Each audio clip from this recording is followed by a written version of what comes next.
Hello, my name is Jacob Prospero, and I would like to talk to you today about hostile architecture and the impact it has in cities such as Atlanta, Chicago, and New York. Hostile architecture, which can also be referred to as defensive design, is the intentional utilization of urban design elements to dictate behavior and mitigate what could be seen as misuse of shared public space. It might seem invisible to most people, but its effects are deeply felt by some of the society's most vulnerable people. From slanted benches that make it impossible to lie down, to spikes embedded into concrete ledges to keep people from resting, this architecture is inherently meant to be restrictive and exclude. It is everywhere, in public parks, under bridges, at train stations, and it is changing the way cities look and feel. Let us begin with the basics. Hostile architecture is often justified as a way to keep public spaces clean, orderly, and safe. But who is it that defines what safe means? Who gets to feel comfortable in a park, and who does not? Often, these measures are aimed at unhoused individuals, teenagers, or anyone who does not fit the mold of a taxpayer. And while these features might be seen as solutions by some, they tend to punish poverty rather than address it. In New York City, subway stations have removed flat benches and replaced them with slanted ones, which makes it difficult for anyone to sit for long, let alone lie down. In front of buildings, metal spikes are installed on the ground to prevent people from sleeping.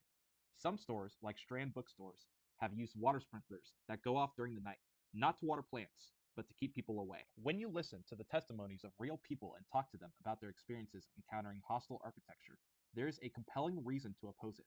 For example, we should consider the viewpoints of homeless individuals who are simply down on their luck and need to rest, find comfort and security, or try to rebuild their life. When they cannot do that in a public place, it is not just a matter of them being uncomfortable. It is about people with the same rights as everyone being restricted from resting, denied opportunity, and being humiliated.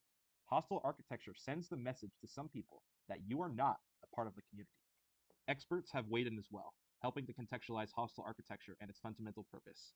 According to Dr. Ansley Murray, who is a senior lecturer in architecture at the University of New South Wales, specializing in built environment, there is a clear purpose to designing public spaces with defense design in mind. According to her, forms of hostile architecture are essentially aggressive and can be understood as part of a strategy for realigning the actual use of public space with its intended use. Some cities are starting to fight back.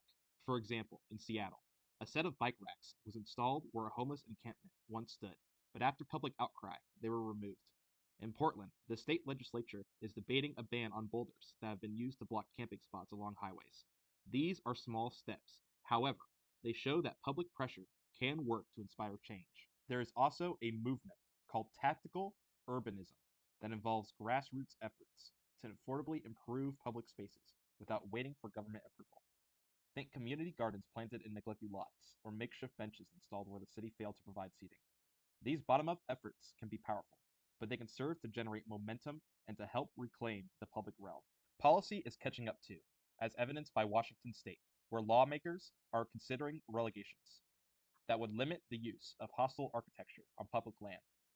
These changes are reflective of growing awareness that exclusivity design is not a solution, it is a symptom.